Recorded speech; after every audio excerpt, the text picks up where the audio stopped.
Yo mga do. So ipapakita ko sa inyo yung harvest ko, no. Oh. Harvest of the week. Ito siya. Oh, ang laki. Ito na siya.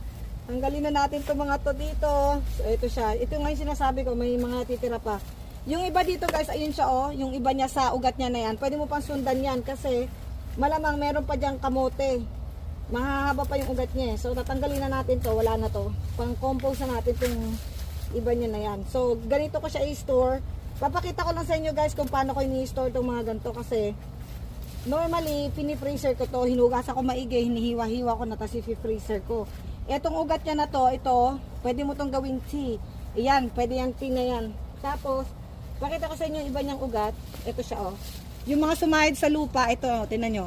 May mga maliliit na kamote. Ito, pwede nyo to gawing seedlings para next year. Pero sa akin, marami na kasi akong kamoteng seedlings. So, para sa akin, gagawin ko na tong pang tsaa. So,